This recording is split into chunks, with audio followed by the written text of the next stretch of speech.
One thing that's different about crypto in the year 2026 is that we are starting to move further and further away from the OG roots of crypto. We are talking about the peak degeneracy of meme coin gambling and, the nonsense hype machine around certain projects doing X, Y, and Z, even though that there is zero proof of it. And now we are starting to enter a space where it's a little bit more mature. Institutionalization is happening. And that's where we start to see the clear spotlight being put on, well, you guessed it, utility-based projects. And even if we go back to more recent posts from like June 29th of this year, Brad Garlinghouse, who is of course Ripple CEO, stated that the long-term crypto value comes from utility, not financial engineering. Now, when I think of utility, the project that really kind of comes to mind immediately is obviously XRP. Listen, I've been following, studying, and talking about XRP for years. And also, when you just go to Ripple's website and you go to XRP, the digital asset built for utility. Because again, we have the facts here. Over the XRP ledger, we moved $1.7 trillion, 114 billion plus market cap, which right now it's actually less than that. It's like about 60 billion. So this has yet to be updated in real time. Over 7+ million wallets, well over 4+ billion transactions processed. But these values, okay, outside of like market cap, right? These values tell us a story. It tells us a story about how XRP really is that utility-based giant in this space, just sleeping, waiting to wake up. And obviously, as we do kind of get, further into the landscape around the institutionalization and the maturity of, crypto really kind of becoming a reality, we really do look at XRP, right? Proven technology, has that regulatory clearance, high performance. Those factors alone are enough to sell XRP.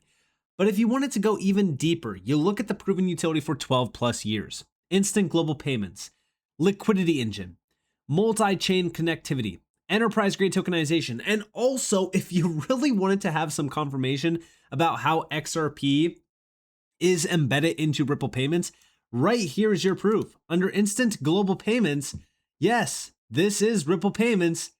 XRP settles cross-border payments in 3+ seconds, bridging currencies with predictable liquidity for banks, PSPs, and also fintechs worldwide. The liquidity engine, enterprise-grade tokenization, multi-chain connectivity, like this is true utility. And yes, it has US legal clarity. It is also classified as a digital commodity in the US, but it has regulatory clarity in the UK, the EU, the UAE, Singapore, and Japan, and is used across institutional financial products already. XRP is on a completely different level than majority of the assets in this space. That's what makes it such a completely different and very powerful asset in this market. But on top of that, we do have over here from Ripple CEO, Brad Garlinghouse, explaining why XRP exists in under 2 minutes, no jargon. Venmo can't send to PayPal, even though PayPal owns Venmo. That's how broken our payment networks are. Now scale that to sending money overseas. Slow, expensive, and it can vanish for weeks. Ripple's fix, sell the tech to banks worldwide, 4-second settlement, fractions of a penny, anywhere on earth. Customers don't care if it runs on XRP. They just care that it works. Check this out. 1 second, just notice that it's not picking up the audio. Ripple started was to solve a simple problem, and that is moving money. And today we've all had experience, not too many people write checks, not too many people do those things anymore. If everybody were on Venmo, wow, that would be easy, right? Well, not everybody's on Venmo. There's a whole bunch of different networks. And the way I think about this, because I'm doing a quick survey of the audience, there's some people more my age than my son's age. Back when the internet was getting started, you had CompuServe, you had Prodigy, you had AOL. You couldn't send an email from Prodigy to AOL. You could only communicate within a closed network. Our payment networks are the same thing. Venmo is a closed network. Until very recently, you couldn't move money from Venmo to PayPal, and PayPal owns Venmo. Like, that doesn't make sense. But it's because of how our payment networks are configured. The highest friction is sending money overseas. Now, either from a professional point of view or a personal point of view, if you've ever had the unfortunate need to send money overseas, it is painful, it is expensive, it is slow, and mistakes happen and it gets lost for 2 weeks and you have to go track down. Rarely do you ever lose your money, but it's really frustrating. And what I used to say is, in a world where you literally can stream video from the space station, how can you not move your own money from A to B in a simple, reliable way? Ripple went out to solve that problem. And in our technology, by the way, everything I've said, you'll notice, I didn't say crypto. I didn't say XRP. Like, consumers don't understand how it impacts them, customers. And does anybody here really care if it went through XRP to solve that problem? You don't care. But what you do care about is, was it fast? An XRP transaction is about 4 seconds anywhere in the world. Is it cheap? It's fractions of a penny to move that money. So, yeah, I mean, listen, when we think about XRP, the utility here is already proven. It's stacked. It's there. You could tap into it. This is why our payment system and our payment networks as a whole, like, they're completely broken. Like, we know it's completely broken. Which is why we need an upgrade. We need a fix. XRP really has always been that, digital asset that fixes these issues, in my opinion. Which is why when we think about even stablecoins, because again, we know that majority of the people out there won't know about XRP. Like, they just simply won't know about XRP. They won't understand the technology. Stablecoins, though, they will. Why? Well, because platforms like PayPal and Venmo are already doing this. They're already tapping into stablecoins. The rise of global stablecoins on the XRP ledger. Real utility, real adoption. Because again, stablecoins on the XRP ledger build on top of XRP's, values. It provides deeper liquidity. It provides XRP's role as that bridge currency, but it also expands the reach of the actual network without people even seeing it or even understanding it. That's why when we even think about like the internet, the way that the internet was adopted and the way that the internet is utilized is this, it's so perfect because people don't know the technology. They don't understand it. They just know it works. Which is why when we think about the XRP ledger and we think about stablecoins alone unlock so much more use cases, so much more potential for XRP and the XRPL. This is why the original payment use case is still so valuable today. And Dukes Campbell Harvey, with a reality check on Bitcoin. Satoshi's original vision was a payment system. This is the truth. People keep talking and talking and talking in this space. Bitcoin Maxi saying XRP is this, XRP is that. Here we have Dukes Campbell Harvey literally telling you that the original vision of Satoshi's was a payment system. Today, 90% plus of crypto activity is pure speculation, not payments, and an asset with 4 times the volatility of the S&P 500 can't also be a safe haven. The numbers disqualify it. That original vision, it's being carried by XRP. Check this out. Talked about an alternative way to do payments. And I argued in this keynote that we have kind of wandered from that vision, that cryptocurrency isn't really used for payments other than payments for speculation. So over 90% of the use of crypto is purely for speculation. And in crypto in general, and I'm talking about non-collateralized crypto like Bitcoin or ETH,